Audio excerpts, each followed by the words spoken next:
ಮತ್ತು ಈಗಾಗಲೇ ಒಂದು ಮೀಡಿಯಾನು ಇವತ್ತು ನಿಂತು ಬಿಟ್ಟದ ಪೂರ್ಣ ಪ್ರಮಾಣದಲ್ಲಿ ದಟ್ಟವಾಗಿ, ಇಲ್ಲಪ್ಪ ಅಲ್ಲೇನೂ ಇಲ್ಲ ಷಡ್ಯಂತ್ರ ಅದು ಅಂತೇಳಿ.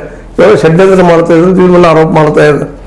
ಜೊತೆಗೆ ವಿರೋಧ ಪಕ್ಷಗಳು ಅವ್ರ ಪರನ ಇದ್ದಂಥದ್ದು, ಮುಂದೆ ಜೊತೆಗೆ ಆಡಳಿತ ಪಕ್ಷದಲ್ಲೇ ಇವತ್ತೇನೋ ಸಿದ್ದರಾಮಯ್ಯನವರು ತನಿಖೆಗೆ ಆಜ್ಞೆ ಮಾಡಿದರು.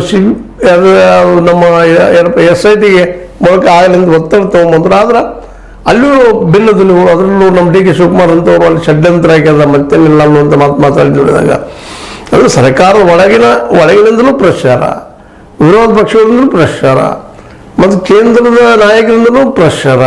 ಇವೆಲ್ಲ ಪ್ರೆಷರ್ದಿಂದಾಗಿ SIT ತಮ್ಮ ಸತ್ಯ ಗೊತ್ತಾಗಿದ್ರು, ಮನವರಿಕೆ ಆಗಿದ್ರು, ಹೇಳಲಾರ ಸ್ಥಿತಿಗೆ ಬಂದು ನಿಂತಿದ್ದು ನೋಡಿದ್ರೆ ಎಲ್ಲರೂ ಒಂದೇನೋ ಪಳಮ ಅಂತ ಒಂದು ವಿಶ್ವಾಸ ಮಾಡ್ತಾರಪ್ಪ ಪ್ರಾಮಾಣಿಕ ಅಧಿಕಾರಿ ಅಂತೇಳಿ. ಬಟ್ ಇದೆಲ್ಲ ಘಟನೆಗಳು ನೋಡಿದಾಗ ಇವ್ರು ಮಾಡ್ತಾರ ಅನ್ನುವಂಥದ್ದು. ಆದ್ರೆ ಒಂದು ಏನು ಭರವಸೆಪ್ಪ ಅಂತಂದಿಲ್ಲ, ಈ ಮಹಿಳಾ ಹೋರಾಟಗಾರ್ತಿಯರು ಪೂರ್ವ ಮೊದಲು ಹೇಳಿದ್ದು, ಜೊತೆಗೆ ಇಷ್ಟೆಲ್ಲ ನಡೆದ್ರು ಸಹಿತ ತಿಮ್ರೋಡಿ ಮತ್ತು ಮಟ್ಟಣ್ಣವ್ರು ಏನು ಈ ಗುಂಪದ ಅವ್ರು ಹಿಂದೆ ಸರಿತಾ ಇಲ್ಲ, ಬೇಕಾದ್ರೆ ಇಲ್ಲ ಇದನ್ನು ಹೋರಾಟ ಮಾಡ್ತೀವಿ ಅನ್ನುವಂಥ.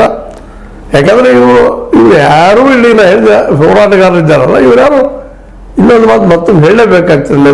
ಲೆಕ್ಸ್ಲೈಟರ್ ಅಲ್ಲ, ಕಮಿಷನರ್ ಅಲ್ಲ, ಇವರೆಲ್ಲ ಅದರಲ್ಲಿಯೇ ಸಂಘ ಪರಿವಾರದಿಂದ ಜನ್ಯವಾದಂಥ ಎಲ್ಲ ಜನ ಇವರೆಲ್ಲ ಅವ್ರ ವಿಚಾರಧಾರೆಯಲ್ಲಿ ಮುಂದುವರೆದಂಥವ್ರು ತಿಮ್ರೋಡಿ ಮತ್ತು ಮಟ್ಟಣ್ಣವ್ರು.